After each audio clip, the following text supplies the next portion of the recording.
Soy Eustaquio Vergara Gómez, tengo 66 años, trabajo en el Hospital Reina Sofía de Tudela como internista y llevo 37 años yendo a Lourdes con la Hospitalidad de Santander.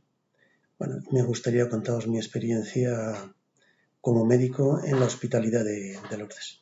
Bueno, lo que viene a continuación son impresiones personales que en algún aspecto puede diferir a otro médico que experimentado como yo, pero seguro que hay pequeñas variaciones, porque procuro poner poco de mi cosecha propia y ser un descriptor de la situación.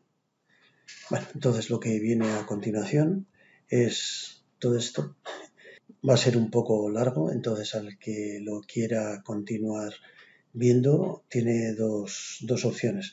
Partirlo, que os aconsejo que lo partáis, porque si no en una sesión va a ser demasiado largo, o si os resulta aburrido os abandonáis la grabación y punto.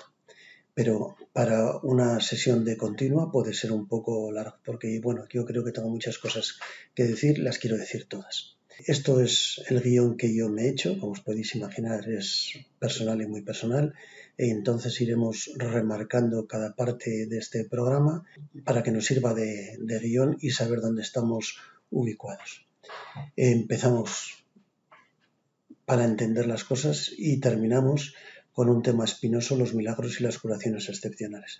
Todo esto creo que es necesario explicarlo y todo esto entra dentro del tema aspectos médicos de una peregrinación a Lourdes.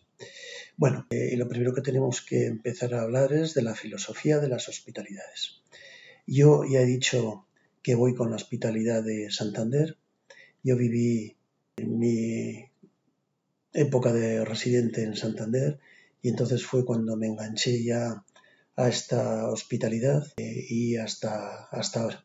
Han sido 37 años en los que la primera semana de Pascua, que es cuando Santander siempre va a Lourdes, pues bueno, la he tenido que reservar como vacaciones para echar una mano en la asistencia médica de la hospitalidad, de los pacientes que nos acompañan en la hospitalidad. Bueno, entonces, ¿qué es una hospitalidad?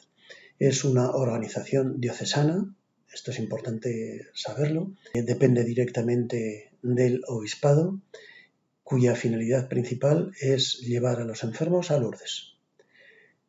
Es algo que tiene que estar durante todo el año funcionando porque lleva implícito muchísimo trabajo de preparación de la peregrinación siguiente, contacto con los enfermos y del espíritu mariano de Lourdes. Bueno, entonces durante todo el año un determinado número de personas, no pequeño, entre 10 y 12, se encargan de mantener vivo el espíritu de Lourdes, que hace muchas cosas a lo largo de todo el año, hace convivencias, hace misas, hace reuniones, pero la finalidad principal es llevar a Lourdes a los enfermos. Eso es una hospitalidad y la hay en todas las ciudades. Hay la de Santander, la de Navarra, la de Coruña, la de todos los sitios. Habrá provincias pequeñas como es la de Santander que hace una peregrinación y habrá hospitalidades grandes como la de Madrid que hace 2 peregrinaciones.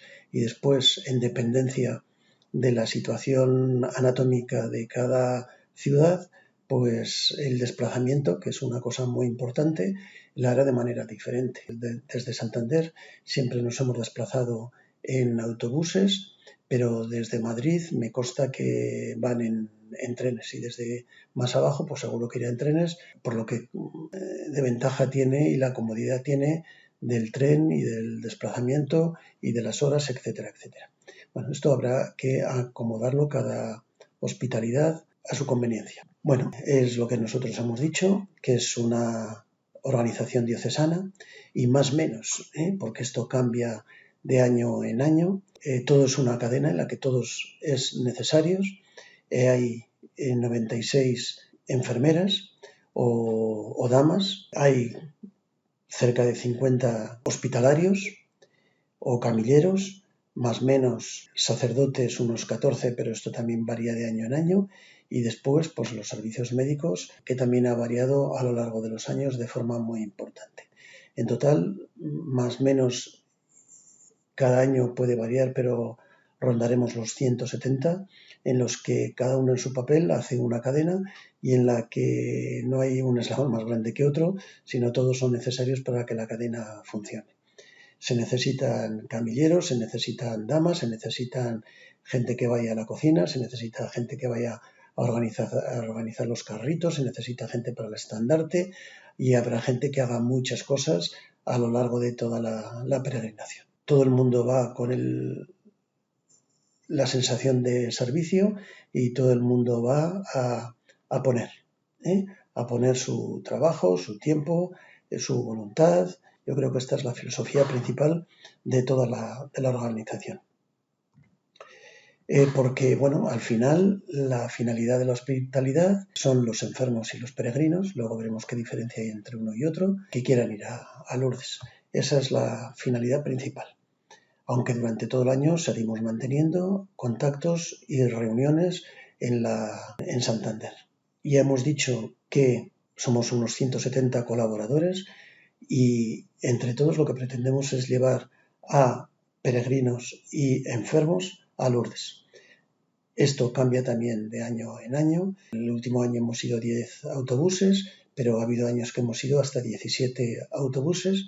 Entonces, un año que os saque la estadística, pues íbamos todos estos peregrinos y enfermos, de forma que la diferencia es que el peregrino va a los hoteles y los enfermos van a la hospitalidad, a la Cuil de Notre Dame. Después lo veremos. Los peregrinos son gente con devoción mariana, que va a Lourdes. Bueno, aquí todo el mundo va a pedir, tanto peregrinos como enfermos, todo el mundo va a pedir. Eso lo tenemos que tener claro.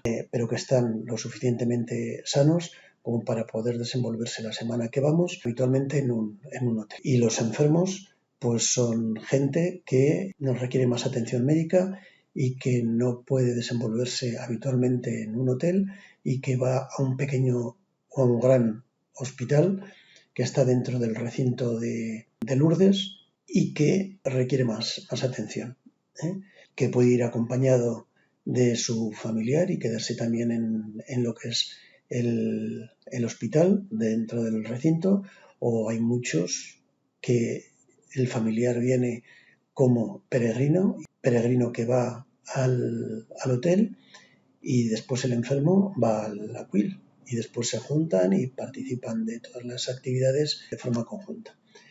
Más o menos estos son la gente que llevamos a Lourdes.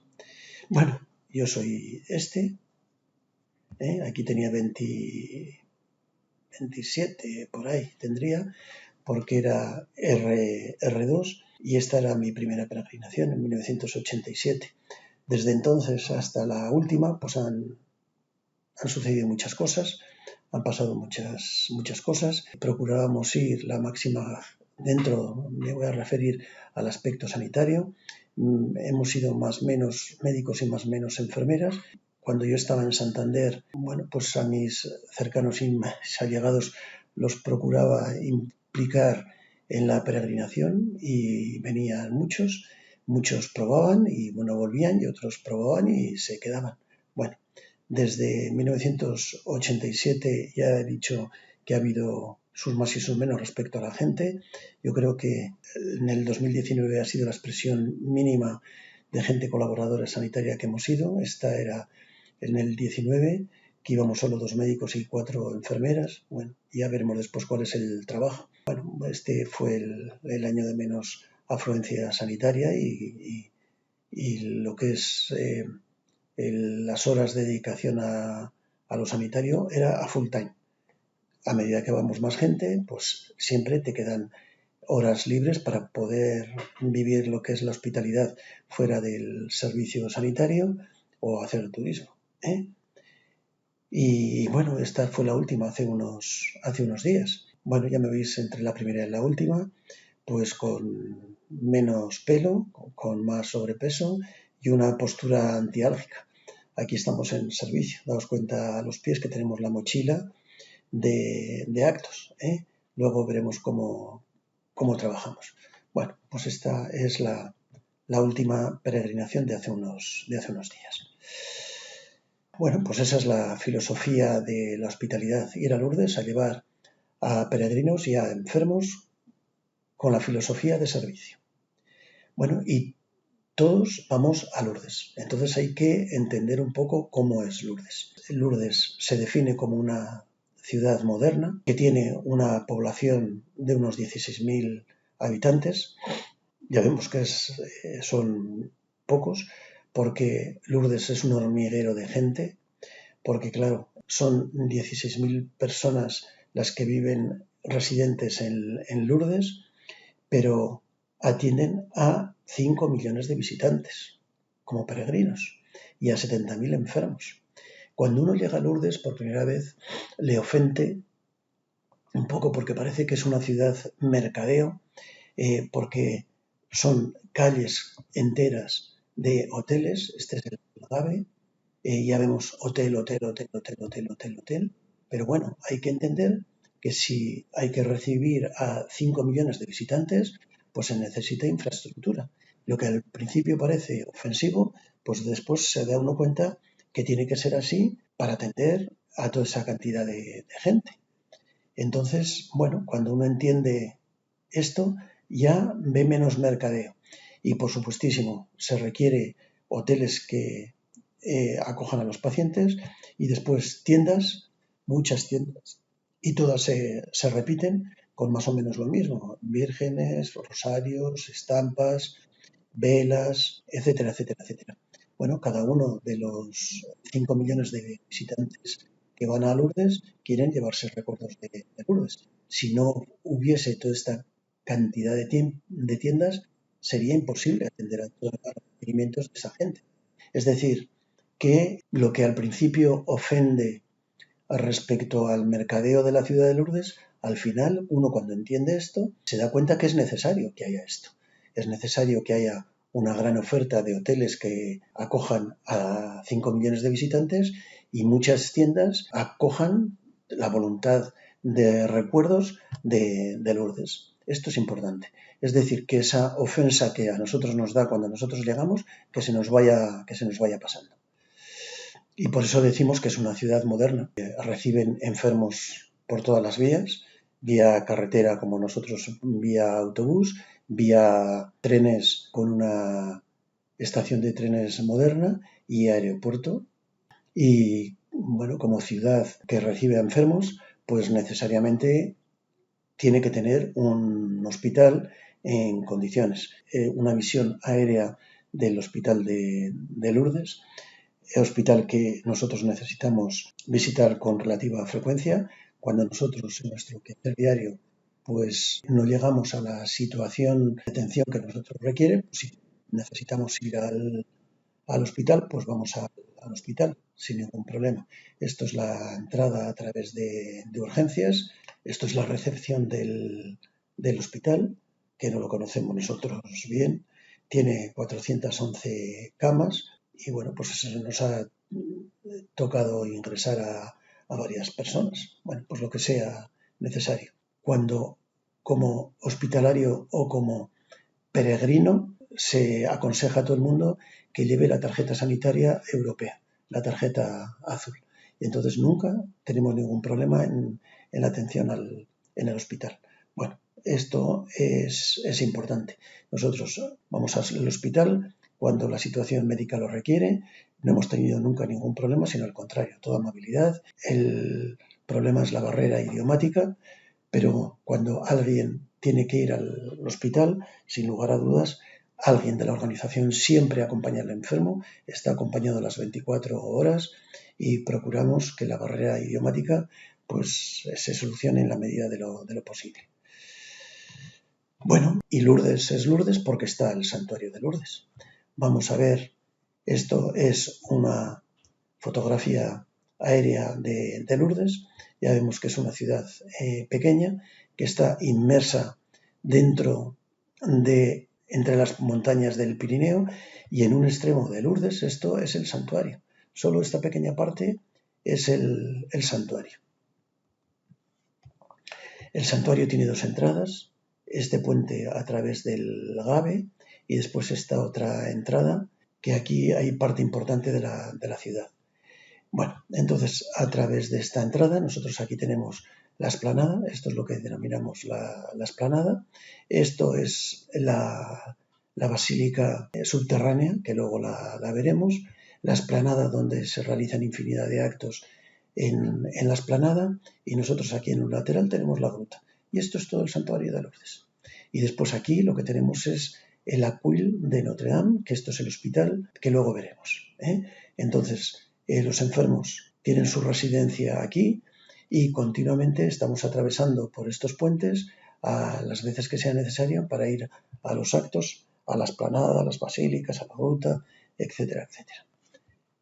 Bueno, si nosotros somos parte de esos 5 millones de peregrinos o de visitantes, pues bueno, el santuario de Lourdes tiene que tener una infraestructura impresionante.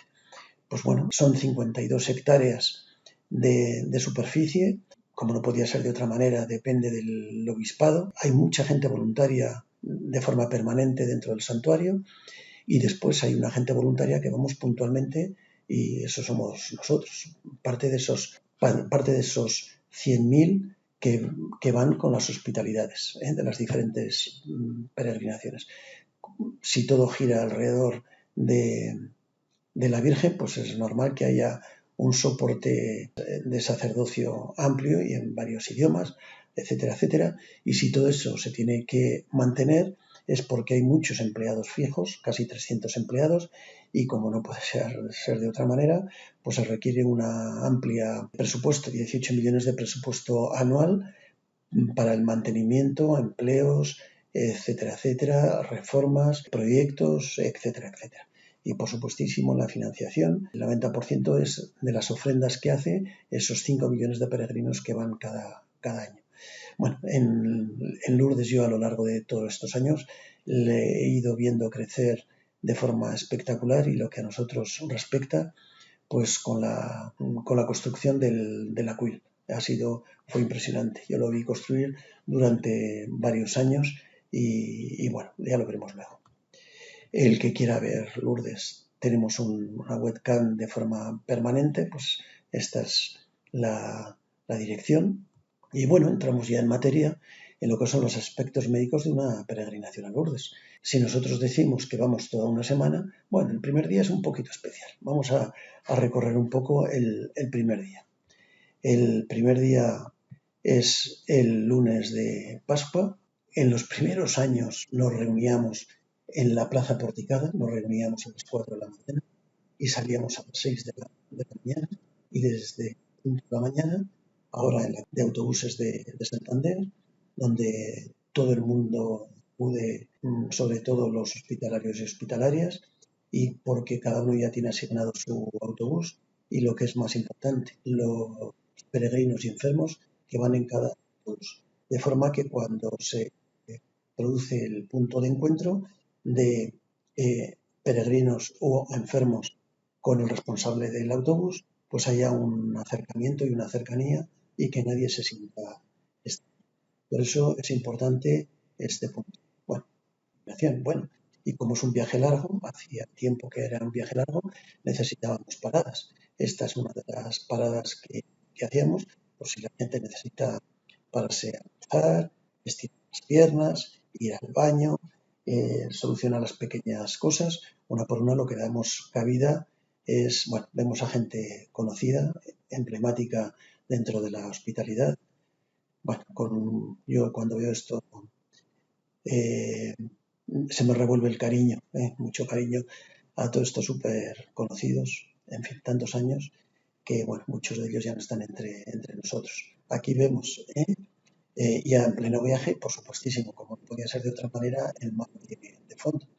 Este es el autobús de Camillas, el emblemático autobús de Camillas. Ahora vamos a ver cómo era el autobús de Camillas, artesanal y bricolaje puro y duro hecho por los hospitalarios, y a las 12 se llegaba a Rentería, en el Hotel Inchirin. Había gente de Guipúzcoa que nos esperaba para los pacientes y peregrinos que no se podían bajar de los autobuses, darles de comer, atenderles en el baño, atenderles pequeñas cosas, y lo que es el resto de la gente, pues se cerraba el linchirin para dar 2 turnos de comida a 300 personas en cada turno. Era una comida que se repetía siempre. Lo mismo, frugal, bueno, servía para empatizar entre el resto de la gente. En lo que a nosotros respecta, pues ya habían sucedido pequeñas cosas, olvidos de medicación, etcétera, etcétera. Bueno, la gente de Guipúzcoa nos despedía y llegábamos a la frontera, ¿eh? Los primeros años nos revisaban el autobús, era impresionante, cuando la frontera era frontera, ahora ya vemos que la atravesamos sin problema. Bueno, y en el viaje, bueno, pues pequeñas cosas siempre han sucedido, ¿eh? Mareos, indisposiciones, necesidades de baño, necesidades de cambio de pañales, y se para las veces que sea necesaria. Característicamente, el autobús de camillas siempre hemos procurado que fuese el último, por si acaso había problemas en cualesquiera de los autobuses que iban por delante, pues siempre sabía que por detrás iba el de camillas, que siempre iba con médico. Siempre procurábamos que en cada autobús hubiese un médico o enfermera para solucionar las pequeñas cosas que se podían suceder, bueno, pequeñas o grandes. Hay veces que ha sido necesario llegar a Guipúzcoa y dejar un paciente en San Sebastián. Bueno, este es Pepe, el emblemático conductor del 5, que durante muchos años nos ha acompañado como conductor, y que también vaya un recuerdo para Pepe. Bueno, y aquí vemos ya nuestra llegada a la Cuil.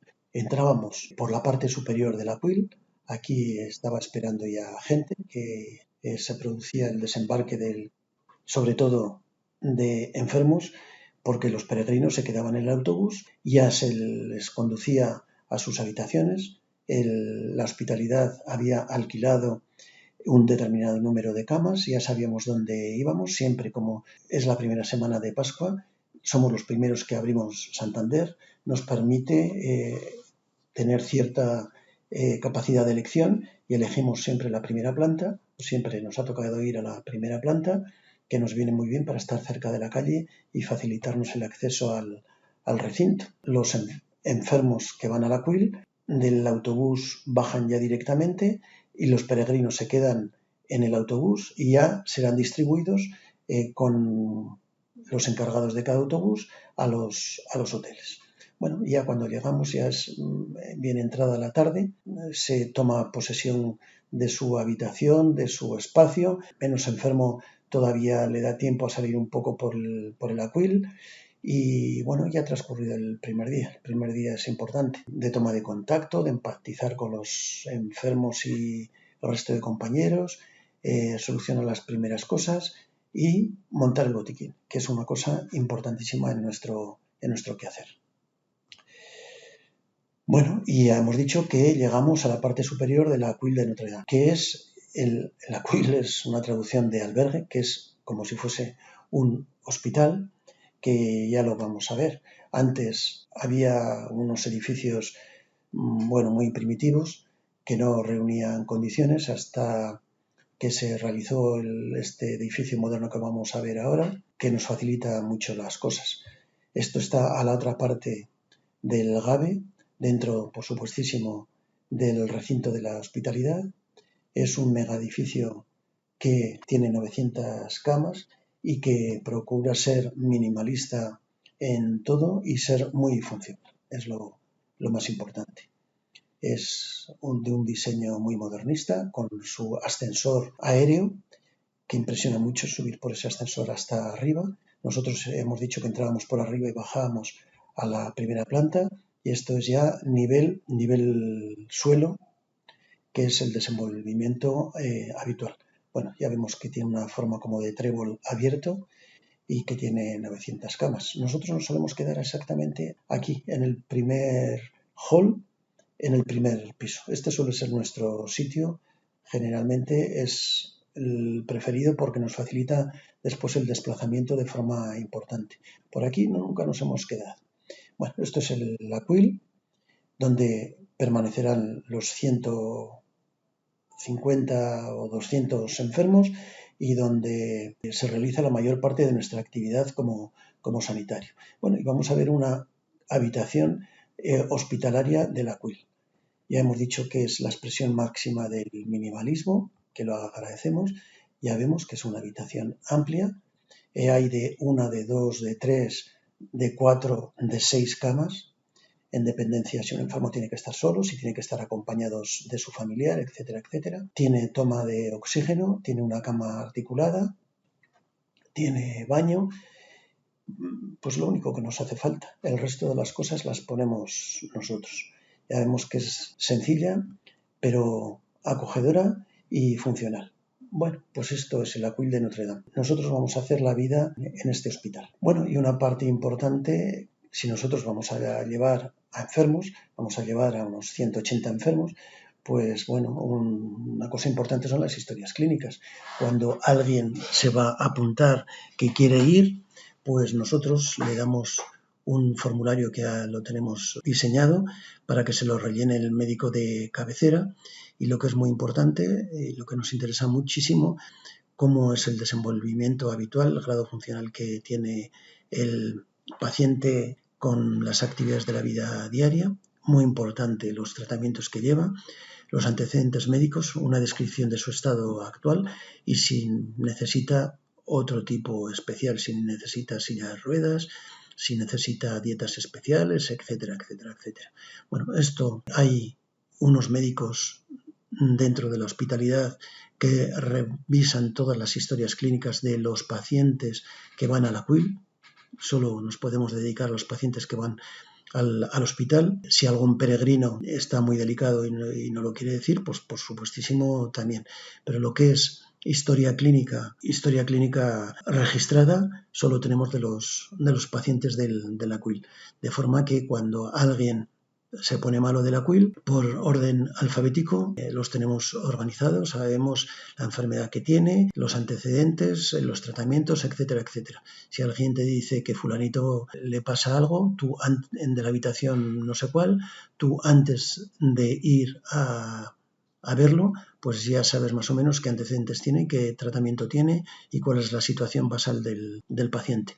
Bueno, esto hay que reconocer que los médicos que están de forma perenne en la hospitalidad durante todo el año tienen trabajo arduo con el tema de historias clínicas, además de otros muchos trabajos. Yo ya he dicho que me desplazo desde Tudela y me junto con la peregrinación habitualmente en los alrededores de Rentería, de Irún, etcétera, etcétera, y entonces tengo poco mérito, porque los que verdaderamente tienen mérito son los que están durante todo el año, la gente sanitaria que está durante todo el año dentro de Santander, que trabajan muchísimo para que todo funcione de forma. Esto de las historias clínicas lleva un trabajo impresionante. Bueno, y si vamos a ver y llevamos a enfermos, tenemos que llevar un material médico, como no podía ser de otra manera. Bueno, cuando nosotros llegamos a la CUIL, en la parte superior, sabemos que en el centro más o menos de nuestra hospitalización vamos a tener un botiquín que no lo encontramos así. No lo encontramos, hemos dicho que es la expresión máxima de la sobriedad. Vemos que tiene toma de oxígeno, una camilla, unas mesas para dejar los medicamentos y unos armarios donde nos permite ordenar un poco y un palo de gotero. Y bueno, así no lo encontramos. Limpio, pero virgen de todo. Bueno, y entonces esto ya está funcionando. Esta es una compañera y una enfermera que ya el botiquín está funcionando. No se parece en nada a cuando cuando estamos funcionando. Las mesas están llenas de material médico, la camilla la procuramos tener siempre limpia, un electrocardiógrafo y esto es emblemático. Las cajas con medicamentos que no podemos tener a la vista, pero sabemos que están porque alguien se encarga de repasar esto, caducidad, etcétera, etcétera, y tenemos una lista con todos los medicamentos que llevamos. Procuramos llevar medicamentos de todos los grupos farmacológicos, aunque no podemos llevar todos los medicamentos, eso está claro. Y esto es en pleno funcionamiento. Esos pequeños armarios que tenemos, pues ya todo ordenado para la cura, sueros, agujas, etcétera, etcétera. Una parte importante del botiquín son los medicamentos que van, bueno, estos son el frigorífico para las insulinas y otros medicamentos. Aquí vemos unos cajones maravillosos que es de fármacos. Bueno, pues esto es el material médico, electrocardiógrafo, farmacia, bombones de oxígeno, botiquines de urgencias y de autobús, ambulancia y autobús. Vamos a ir viendo un poco todo. Nuestra farmacia. Estos son los cajones de fármacos que llevábamos antes. A base de años se acabaron por romperse, pero que tenían una funcionalidad espectacular. Ya vemos, eran 2 megacajones, compartimentos interiores, en lo que todo lo teníamos por grupos farmacológicos. Eran 2 megacajones que montábamos uno encima de otro y nada más abrir sabíamos lo que llevábamos. Esto lleva mucho trabajo, ordenar todo esto. Este cajón se nos rompió. Era muy funcional, muy funcional, muy funcional. Ahora habría que replantearse si volver otra vez a este dispositivo que nos ayudaba tanto. Los botiquines, muy importante también. Si nosotros decimos que empleamos un día de ida y otro día de vuelta, de los 5 días, el 40% lo pasamos en los autobuses. Pues bueno, importante que en cada autobús haya un mini botiquín, porque en todos los autobuses van médico o enfermera, con lo que puede suceder en un autobús. Vamos a ver lo que lleva un botiquín de autobús. Bueno, y esto no viene por generación espontánea, esto también tiene que haber unas personas que se encarguen de mantenimiento y de rellenar los botiquines de autobuses para coger sueros, para hacer curas, para poner los fármacos más habituales. Esperemos que no sea necesario hacer una intubación, pero bueno, va ambú y laringoscopio. Bueno, ya vemos que es un botiquín, pues, y después fármacos intravenosos. Esto no está por generación espontánea, esto lleva mucho trabajo, el mantenimiento de todo esto, la actualización, caducidades, etcétera, etcétera. Bueno, una cosa que llevábamos antes, Cruz Roja nos dejaba una ambulancia, que nosotros le quitábamos muchísimo rendimiento a esta ambulancia. La ambulancia nos facilitaba mucho el desplazamiento de los enfermos desde la CUIL o desde los hoteles al hospital. Cuando llegaban los conductores de la ambulancia, que iba 1 o 2 conductores y una enfermera puestas por Cruz Roja, pues lo primero que hacían era enterarse dónde estaba el hospital y ver cuál era el recorrido más cómodo en el caso de traslado, tanto de los hoteles como de la CUIL, de nuestro hospital. Nosotros teníamos contacto directo con la ambulancia y si alguien se había puesto enfermo y necesitábamos trasladarlo al hospital, le decíamos que viniese a la CUIL y desde la CUIL directamente salía para el hospital. A la ambulancia le hemos quitado mucho rendimiento. Ha llegado veces que nos hemos tenido que llevar un enfermo directamente desde cuidados intensivos desde Lourdes hasta Santander. Ha sido veces llevar una angina de pecho desde Lourdes hasta Santander, una fractura de cadera desde Lourdes hasta Santander, etcétera, etcétera. Bueno, yo le quitaba mucho rendimiento y me daba mucha seguridad la ambulancia. Y los autobuses. Estos son los últimos autobuses modernos con elevadores para enfermos. Aquí vemos un enfermo que necesita ir en horizontal, pues este tipo de enfermos se trasladan en camillas y directamente pasa en camilla al autobús. Van 8 camillas. Antes, esta es un autobús que se alquila, que creo que viene de Ámsterdam. Bueno, y el costo, bueno, pues el que sea. Y vemos como el paciente está perfectísimamente horizontal y en camillas para desplazarse. Bueno, y este es el antiguo autobús nuestro, bricolaje nuestro, y al que le recordamos que también con mucho cariño. Bueno, los tiempos evolucionan y, como no, pues también tenía que evolucionar el autobús. Este autobús de bricolaje y armazón propio de Santander, pues ha evolucionado al autobús que nosotros hemos visto antes, mecánico, con elevadores mecánicos, etcétera, etcétera. Bueno, y ya estamos en en Lourdes hemos llegado con los enfermos o bien en autobuses o bien en autobús de camillas. Hemos montado el botiquín. Bueno, ¿y nuestro plan de trabajo cuál es? Pues bueno, en Lourdes se va a hacer cosas, y generalmente son actos, generalmente en la explanada o en las iglesias, donde se concentra a toda la gente de Santander. Siempre hay una bandera que dice dónde estamos los de Santander, y nuestro trabajo se va a desarrollar o bien en el botiquín, con la gente que vaya del hospital de la Quil, que nos avise que se pone enfermo o que tiene cualquier problema, o que bajen de los hoteles porque se haya puesto enfermo en un hotel y el encargado de ese hotel no lo baje al botiquín, o en actos, 500, 600, 700 personas que vamos cada año.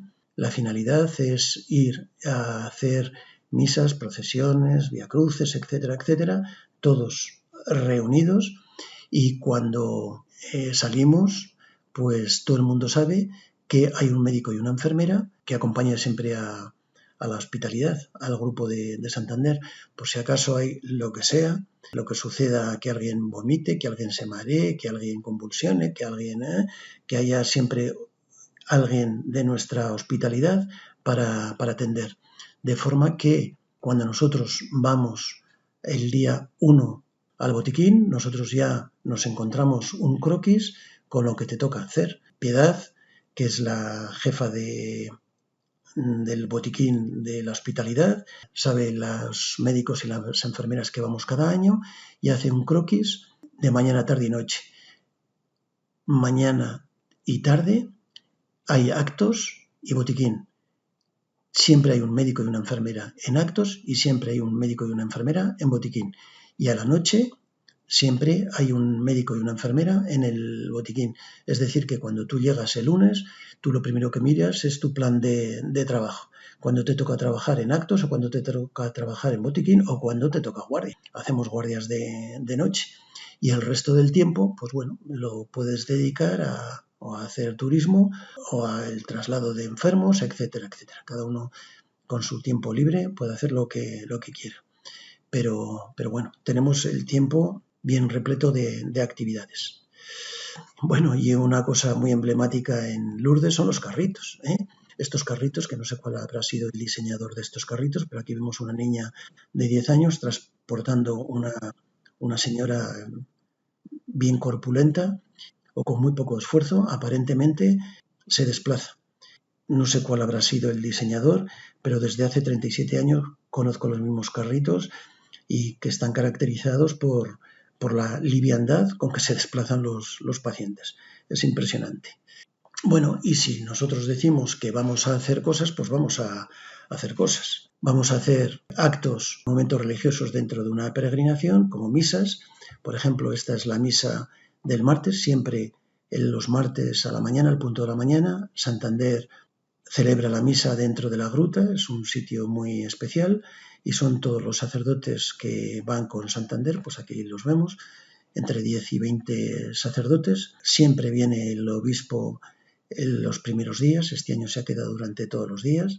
Hay misas que son únicas de Santander y hay otras misas que son internacionales. Esta es la misa internacional, daos cuenta que la cantidad de hospitalidades que nos reunimos en la misa internacional. Esto es en la Basílica Subterránea, que es la misa internacional, que es también un momento emblemático. Por aquí, en algún sitio especial, estarán los enfermos de Santander y habrá un médico y una enfermera atendiendo, siempre visibles, y después todos los hospitalarios y hospitalarias saben que hay un médico y una enfermera, de forma que cuando a alguien le pasa algo, levanta el brazo porque tiene una molestia, busca con la mirada a los sanitarios y los atendemos.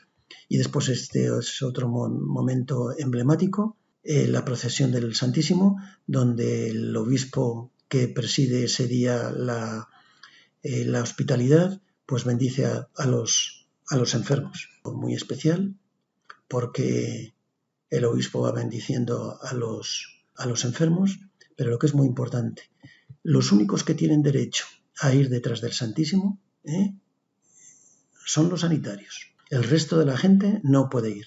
Este es un derecho antiquísimo, entonces para ir aquí detrás tienes que llevar tu chapita distintiva de que eres sanitario, lo que tú quieras, médico, enfermera, veterinario, farmacéutica, etcétera, etcétera.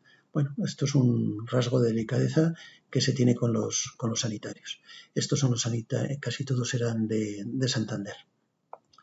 Y bueno, también hay momentos de fiesta, pues este es un momento especial. Esta es la fiesta siempre del jueves a la tarde, donde después de la procesión del Santísimo se forma una pequeña fiesta. Pues estos son italianos, estos son españoles, estos son los Handicapot, la orquesta que ha estado dirigiendo lo que es la ceremonia de la procesión del Santísimo, pues aquí se arma un jolgorio de muchísimo cuidado. O dentro del propio Acuil siempre hay pequeñas reuniones donde se canta, se baila, se confraterniza, etcétera. Bueno, y por aquí siempre estaremos cercanos, por si acaso sucede cualquier cosa. Los enfermos y peregrinos y todo el mundo, la verdad es que hay momentos de acercamiento impresionantes. Bueno, pues aquí en todos los momentos, en todas las situaciones, tiene que haber un médico y una enfermera de forma cercana.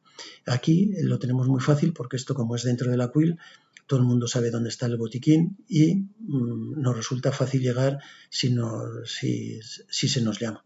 Bueno, son uno de los buenos momentos, estos ratos muertos antes de la cena o antes de ir a dormir, donde la confraternidad entre enfermos hospitalarios llega, bueno, ya lo vemos. Y continuamos con nuestra misión dentro de Lourdes, porque ser médico en Lourdes es ser médico de una hospitalidad o ser médico de una organización. Vamos a ver cuál es la diferencia. Nosotros vamos como médicos dentro de una hospitalidad, pero una vez de que estás en Lourdes, te pones a disposición de la organización médica de Lourdes diciendo que estás allá y que si haces falta. Por eso cuando uno va a Lourdes es médico de sus enfermos y médico del santuario. Vamos a ver cuál es la diferencia de una y otra. Ser médico de una hospitalidad. Bueno, nosotros vamos con nuestros pacientes, a los que conocemos, a los que sabemos la historia clínica, los fármacos que llevan, etcétera, etcétera. Pero bueno, no perdemos de vista una cosa muy importante, que estamos en un botiquín, que lo procuramos llenar de la manera mejor posible, como habéis visto, pero que no disponemos de grandes cosas. Y sobre todo, que nos encontramos desplazados. Si es necesario ir al hospital, se va todas las veces que sea necesario. Pero somos reticentes a ir al hospital porque, bueno, tenemos cierto sentido de desplazados y no nos sentimos cómodos. Si nosotros podemos, nuestros enfermos los intentamos solucionar dentro del Acuil, dentro del hospital, dependiente de nuestro botiquín y en nuestras camas. Siempre dejamos una habitación enfrente del botiquín vacía por si alguien se pone enfermo y necesitamos tenerlo en observación, tenerlo cerca del botiquín. Y hay un principio que yo procuro ser talibán con ese principio, que para mí no existe el síntoma pequeño. Estoy harto de ver verdaderas catástrofes médicas por un pequeño dolor abdominal y era un aneurisma, o por un pequeño dolor torácico y era un mega infarto. Si nosotros decimos que estamos en una situación de desprivilegio porque no disponemos de pruebas complementarias y el desplazamiento, etcétera, etcétera, nosotros tendremos que esforzarnos en atención a los pacientes y no minimizar los síntomas. Yo soy un obseso con esto y para mí todo síntoma, por pequeño que sea, es importante. Yo abuso de dejar a los pacientes en observación y luego veremos. Si la cosa va bien y se puede reintegrar dentro de los actos de la hospitalidad, perfecto. Y si lo tenemos que desplazar al hospital, pues se desplaza al hospital. Pero no hay un síntoma pequeño. no podemos minimizar los síntomas. Después veremos que yo en tanto año he visto cosas muy graves dentro de la hospitalidad. Entonces somos muy cuidadosos con nuestra atención a nuestros pacientes. Esto lo quiero dejar bien claro. Porque, bueno, ahora vamos a hacer un repaso de las personas que llevamos. Esto es un intervalo de edad de los grupos etarios que nosotros llevamos. De 0 a 10 años llevamos aquí este año, hemos llevado hasta recién nacidos y hemos llevado casi gente centenaria. Aunque, como os podéis imaginar, la mitad de la gente se desenvuelve en el rango medio de la vida. Bueno, y tipos de patología. Este es un resumen de las patologías más importantes, de las importantes. Yo recogí las historias clínicas y fui haciendo una descripción de las patologías graves que llevaban los pacientes.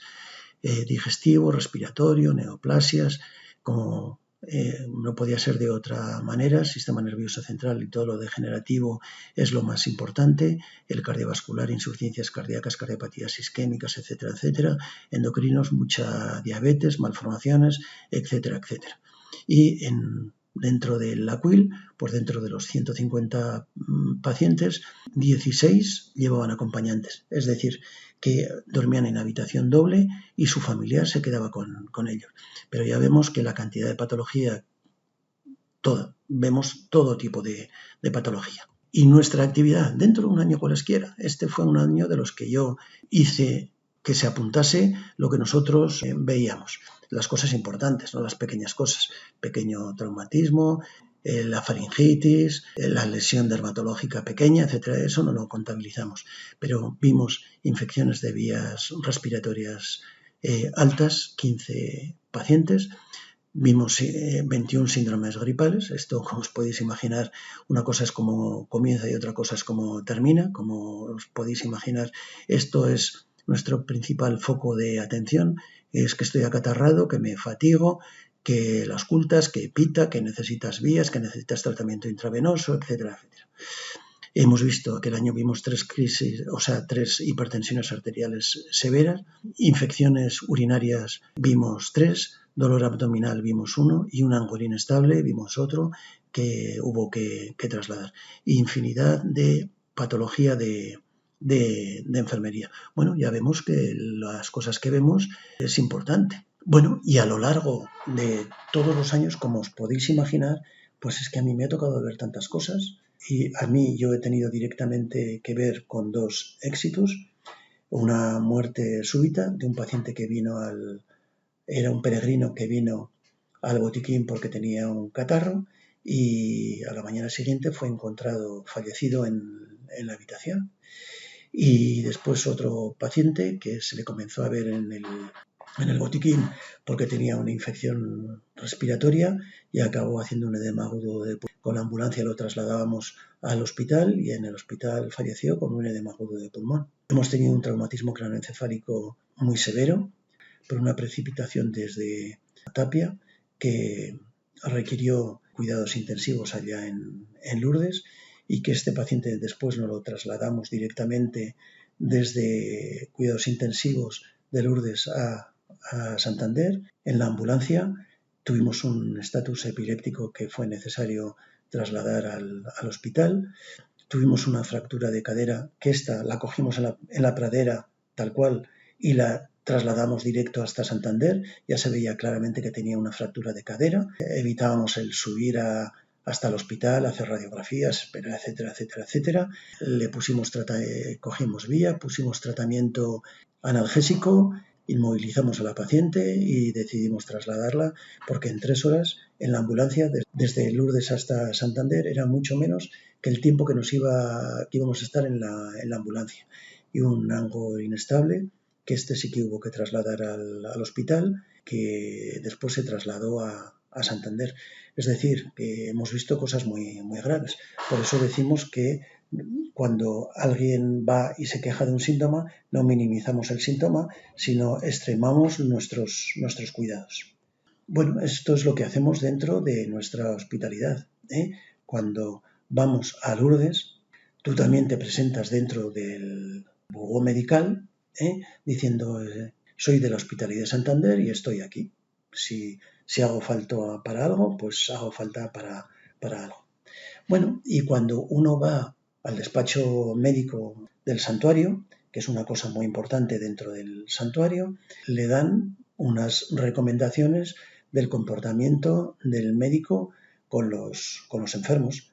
Se hacen unos boletines trimestrales dependientes del despacho médico con las informaciones médicas concernientes o referentes a enfermedades o al despacho médico, que la verdad es que están bien, que tú agradeces que te lo manden. Para eso tienes que estar censado dentro de los médicos del santuario y que, bueno, hacen una traducción un poco automática, sin lugar a dudas, del original, pero bueno, te enteras de lo que se cuece dentro del despacho médico del santuario. Bueno, y un punto muy importante. Yo cuando llegué a Lourdes, cuando tú llegas al santuario, te dan un credo, que es una pequeña chapita que te identifica como sanitario, y para mí esto era muy importante, llevar el credo. De forma que cuando tú estás dentro de tu organización, pues todo el mundo te conoce y sabe qué papel juegas dentro de tu organización. Pero cuando tú estás, por el motivo que sea, como turista dentro de la ciudad y tú presencias cualquier atención médica, generalmente los hospitalarios de todos los sitios saben identificar el credo y saben que tú eres médico. Pero a ti te recuerdan una cosa muy importante, que tú cuando vienes a la hospitalidad con tus enfermos, encárgate de tus enfermos. Cuando tú presencias una enfermedad fuera de lo que son tus enfermos, en la ciudad o dentro de la explanada, activa los servicios médicos de la organización. Toma el menor protagonismo que puedas, porque la organización del santuario tendrá sus médicos situados en puntos concretos dentro del santuario para atender las posibles complicaciones que se presenten a cualesquiera de los enfermos que van en peregrinación a Lourdes. Bueno, cuando yo me enteré de esto, me quité el credo. Los peregrinos y sanitarios de Santander ya nos conocen a todos y no es necesario ningún distintivo de médico para saber que tú eres el médico. Entonces, cuando a ti te toca atender a alguien, tú fuera de lo que es la hospitalidad, tu misión principal es tener una atención directa rápido, pero saber activar los servicios médicos. Y esto es lo que te recomiendan. Activa el servicio médico. En Lourdes funciona de forma muy cercana el servicio médico de los bomberos. Cuando tú llamas al 112 de Lourdes, te van a venir una ambulancia de bomberos. Yo me quité el credo. Punto. Por eso te dicen, tú encárgate de tus enfermos. Y el resto deja a la propia organización de la hospitalidad que se encargue de los problemas que se presentan dentro del santuario o dentro de la ciudad. Bueno, y entonces, ¿qué significado tiene cuando tú llegas a Lourdes presentarte al despacho médico? Bueno, por si acaso tú haces falta, en caso de que tengas que cubrir un puesto médico de los que hay a lo largo del santuario. De forma que cuando tú vas a Lourdes y te presentas al bugó medical, pues tú ya saben que estás y por el mero hecho de estar inscrito, tú ya perteneces a la AMIL, Asociación Médica Internacional de Lourdes. Y es la chapita que luego vamos a ver. Entonces, pues cerca de 100.000 médicos están inscritos, no, menos de 100.000 médicos, hay miles de médicos inscritos dentro de la Asociación Médica Internacional de Lourdes, que son los que se encargan de sus enfermos cuando van con su hospitalidad y que atenderán de forma puntual cuando presencien un acto médico dentro del recinto o en la ciudad, pero que deberán activar el servicio médico. muy importante. Y después está la Comisión Médica Internacional de Lourdes. Esto es un grupo de élite de médicos que son los encargados de la validación de los milagros. Entonces, miles de médicos pertenecemos a la MIL, pero solo unos seleccionados, alrededor entre 20 y 30, al CEMIL. Cuando hablemos luego de los milagros, ya veremos cuál es la función de estos médicos. Entonces, una parte muy importante es el bugo medical, que desde 1905, si la gente va a Lourdes a las curaciones y la gente va enfermo, se necesita un despacho médico muy bien preparado y con muchas condiciones y con mucha infraestructura para atender a esos enfermos. Entonces, cuando tú vas con tu hospitalidad y te presentas al bugo medical, bueno, pues ya saben que estás disponible para lo que sea necesario. De todo esto se encarga el buró medical, que dentro de las funciones de este despacho médico es dar atención o encauzar las curaciones. Pues bueno, tiene diferentes misiones. Una es coordinar todos los médicos que están en un determinado momento dentro del santuario, por si acaso tienen que hacer un servicio comunitario, canalizar cualquier declaración de curación extraordinaria y dar atención a todos los problemas médicos que se presenten dentro del recinto. Y bueno, con la elaboración del boletín médico que se hace de forma trimestral. Entonces, esta es la puerta de entrada, está en la explanada, atienden puntualmente a todos los médicos que van, los inscriben, te hacen pagar la cuota anual este año he pagado 27 euros, pero bueno, yo creo que es necesario pagarlo porque, bueno, todo esto cuesta dinero y, bueno, habrá que pagarlo. Por eso, cuando tú vas y te inscribes, te dan el credo, que esta es la chapita que te dan como formando parte de los servicios médicos, y este es el boletín trimestral que se va publicando desde hace muchos años. Y desde el 1925, ya el propio obispo, si ya había curaciones, había que tener cierto control sobre esas curaciones, y entonces ya es cuando se formó la oficina de las constataciones médicas. Significaba que era necesario dar cauce a todas esas curaciones milagrosas dentro del recinto. Bueno, pues todo esto son todos los credos que hay, la farmacéutica, odontológica, auxiliares, enfermerías, médicos, cada uno tiene su pequeña placa distintiva, y esta placa distintiva es la que tienes que llevar siempre colgada, si tú lo consideras. Bueno, y esta es la mía, Esta es cuando me inscribí o renové mi inscripción en el 19, me inscribí en 1987, esa es la pequeña insignia que me dieron entonces. Bueno, y esta es mi pestaña que bueno, pues ya tiene unos cuantos años. Bueno, este año ha llegado el momento de regalarla. Este año la he regalado. La he regalado a una futura médica que creo que la merita por muchos motivos. Primero, porque muestra mucho interés dentro de la hospitalidad. Segundo, porque tiene pedigrí dentro de la hospitalidad por sus familiares. Tiene familiares insignes dentro de la hospitalidad. Y tercero, porque creo que me va a representar bien dentro de la hospitalidad.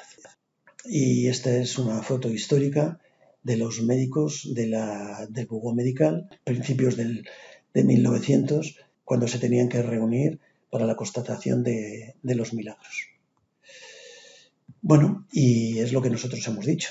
El CEMIL, esos son los médicos que formaban parte del CEMIL, de la Comisión Médica Internacional de Lourdes, es decir, que son un grupo de médicos selectos donde están representadas todas las especialidades y donde es el organismo casi último donde tienen que validar a los milagros.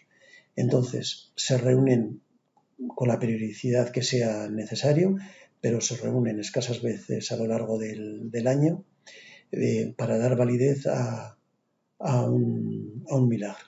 Hay un español. Bueno, y cuando llega un proceso de validación de un milagro, al final llega a esta comisión médica internacional que se encargará uno o dos médicos de la validación referente a su especialidad, que hará las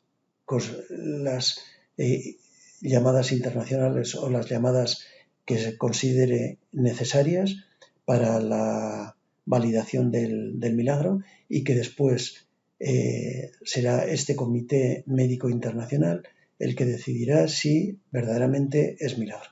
Después veremos cuál es el proceso de validación de los milagros. Y por ejemplo, esta es la reunión del año 17 y esta es la reunión del año 18. Bueno, y entramos en la última parte de mi presentación. Es un tema espinoso, los milagros y el nuevo concepto de las curaciones excepcionales. Vamos a ver qué es esto.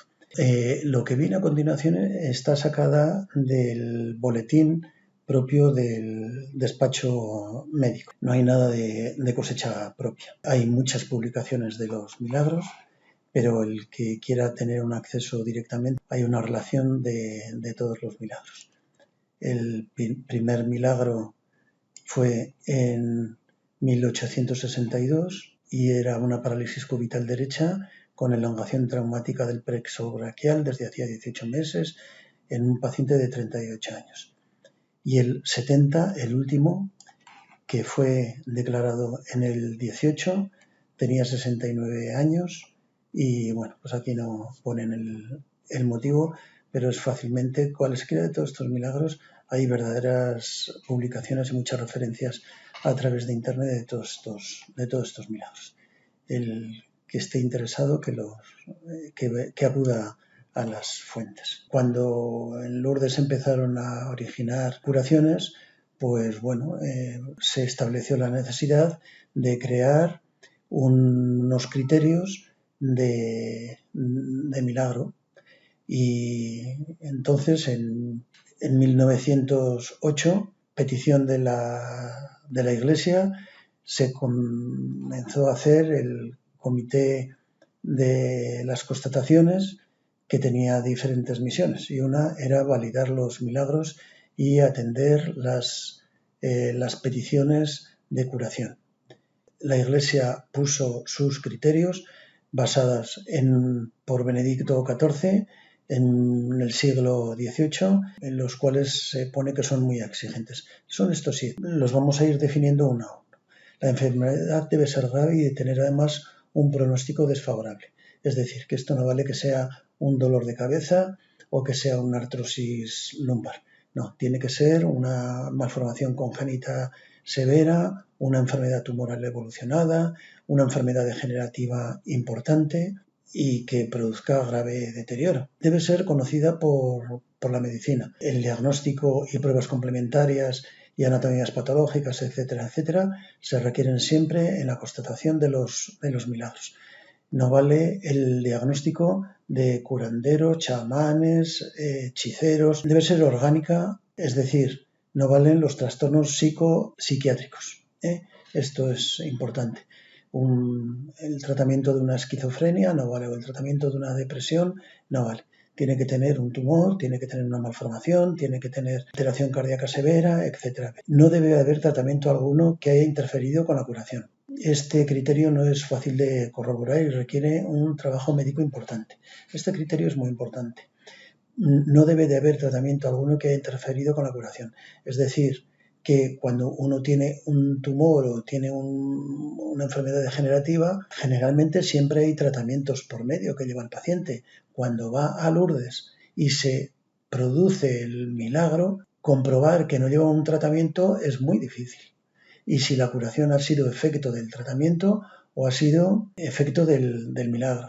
Este cuarto punto es el que da pie a muchos conflictos. El quinto, la curación debe ser súbita, inmediata, instantánea, sin convalecencia, lo que nunca se observa en medicina. Y lo que falta aquí, muy importante, relacionado con Lourdes. Es decir, que el enfermo ha ido a Lourdes, ha pedido y al poco tiempo se ha producido la curación con estas características. No vale aminoración de los síntomas, debe ser curación, desaparición de la enfermedad. y debe tratarse de una curación definitiva.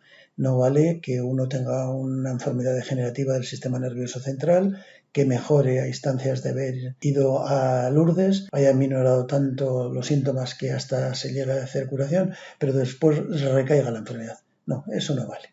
Bueno, ya vemos que los criterios son estrictos, que cuando uno pasa todos estos criterios, además validados, ya veremos luego la validación de los criterios, por un comité médico internacional de médicos prestigiosos que no limitan medios, que no limitan interconsultas, etcétera, etcétera, bueno, pues tiene su peso. Y es lo que estamos diciendo, que si los criterios son muy restrictivos, no son muchos los milagros que se constatan, que se certifican como milagros, aunque sí hay muchísimas curaciones que no cumplen todos los criterios, y para esto aplicamos la definición de inexplicables. Luego veremos cuál es la diferencia. Pero hay solo 70 milagros y 7.000 curaciones excepcionales. Bueno, vamos a ver cuál es el proceso de verificación del milagro. Hay varios pasos, vamos a ir desmenuzándolos. El primer paso, alguien piensa que ha sido objeto de un milagro. Entonces, el enfermo con su médico y con las pruebas complementarias donde se diagnostica claramente su enfermedad y queda documentado en la resonancia, escáner, cristales de anatomía patológica, etcétera, etcétera, va al despacho médico. Allá en el despacho médico lo recibe el médico encargado en ese momento de las constataciones. Este es el médico que yo he tenido varias entrevistas con él. Es un italiano, Francesco de Medicis, amable donde los haya. Ha venido aquí a España a dar charlas sobre la medicina y Lourdes. Bueno, entonces él recibe al médico y al paciente, hace una valoración de la situación y él es el primer filtro que tiene que pasar y sus allegados a él. Y entonces ven si tiene visos de progresar o si directamente lo paran. Él haría un informe definitivo en que daría sus explicaciones por el motivo por el que los para. Analiza todo, él y su equipo colaborador, es el primer filtro. Primera decisión. En el despacho de las constataciones, en el despacho médico que hay dentro del recinto, o se para el estudio o se continúa el estudio. Si Francesco de Medicis no tiene las cosas claras, hace una reunión en Lourdes un determinado día. Hemos dicho que cuando uno va a Lourdes se registra, entre comillas, dice, oye, que ya estoy aquí, entonces en todo momento sabe en el despacho médico cuántos médicos hay en Lourdes. Pues cuando se va a dar este segundo paso dentro del despacho de las constataciones, dentro del despacho médico, juntan a todos los médicos para una valoración del caso. En los 37 años, nosotros los de Santander hemos estado en una validación de este tipo.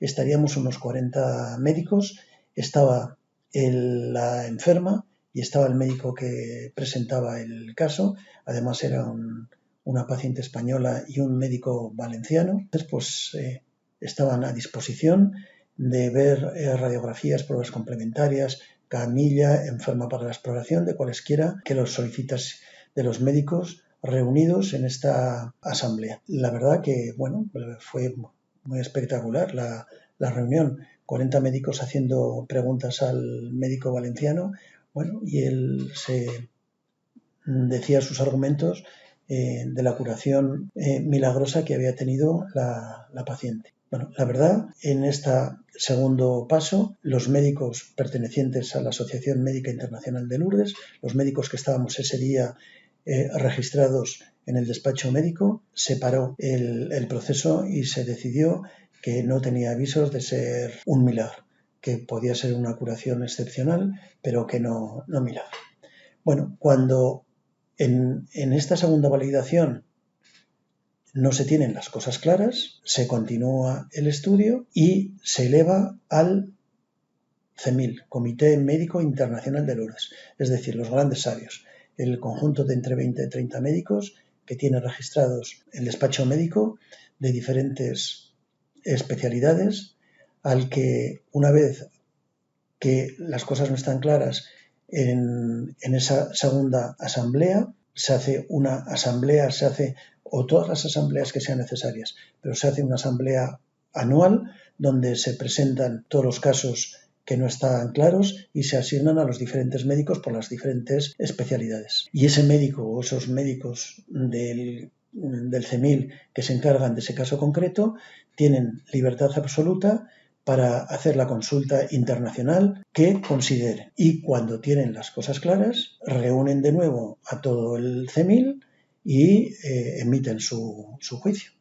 Y entonces, tercera decisión, si las cosas no están claras, se para el estudio, no progresa hacia milagro, o si el CEMIL dice que tiene visos de milagro, entonces el cuarto paso ya depende de la Iglesia. Entonces, esto ya después de haber atravesado esta tercera criba médica y que no tiene explicación según el estado de la ciencia actual, ya pasa a la Iglesia y es la Iglesia quien validará o no validará el milagro.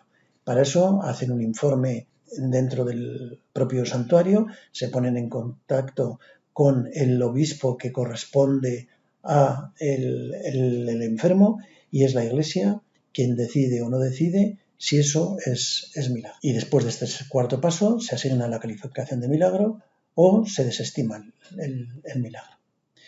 Bueno, pues entonces esta es toda la validación del milagro. Recogida de datos en el despacho médico. Reunión de la MIL, reunión del CEMIL y reunión con la Iglesia. Pero ¿qué es lo que sucede? El tercer paso, que es el Comité Internacional de Médicos, es muy restrictivo o depende según las personas que estén, que puede llegar a ser terriblemente restrictivo y no pasar este tercer filtro. Entonces hay, por ejemplo, esta entrevista que le hacen al obispo de Tarbes. Lourdes pertenece al obispado de Tarbes, que dice que según quien forme parte del CEMIL, pues validan los milagros o no validan los milagros. Bueno, la verdad que esto es un problema no pequeño, que dependa de la voluntad de los médicos para que se conceda el marchamo de milagro o de no milagro. Entonces, por esto, este sacerdote decía que llevaban muchos años sin conceder milagros por la restricción de este tercer paso. Entonces, que ya no los milagros ya no dependían de la Virgen, sino dependían de los médicos. Entonces, como que hubiese un conflicto de intereses entre el Comité Médico Internacional y el santuario.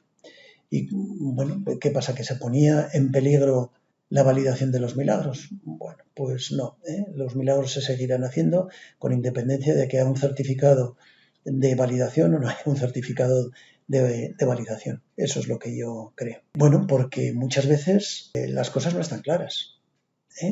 Y las cosas no están claras no porque no cumple todos los criterios y sobre todo porque ese criterio de no haber llevado tratamientos previos y producirse la curación en Lourdes, a instancias de la petición en Lourdes, es muy conflictivo, porque hace muchos años pues a lo mejor no se ponían tratamientos a mediados de 1900, pero ya en el 21 pues ya es excepcional el paciente que no lleve algún tipo de tratamiento, de mantenimiento, incluso curativo, etcétera, etcétera, y lo ha llevado hasta la víspera de haber ido a Lourdes.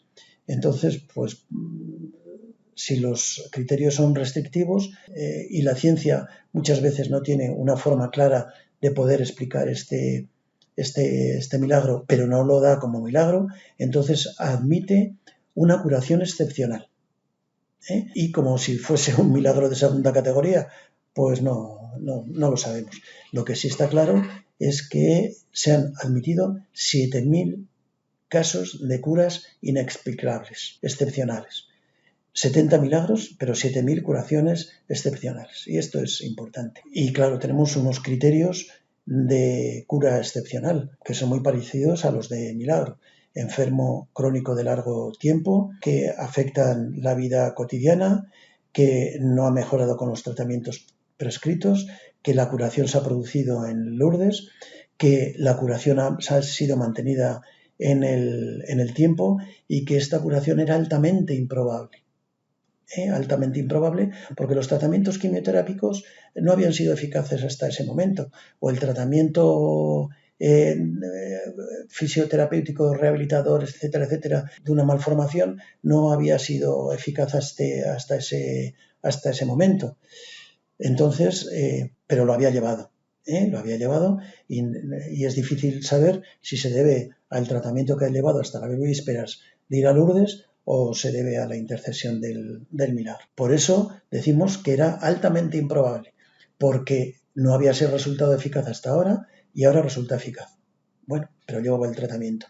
Entonces, por esto son los criterios de curación excepcional, que es unos criterios en pequeño de los milagros. Esto es lo que subrayamos aquí, que a lo mejor nunca puede ser inexplicable, pero son altamente improbables. Y entonces hay unas diferencias entre milagro y curación excepcional. No se explica según el estado actual de la ciencia en el milagro, y en la curación excepcional es muy improbable la cura.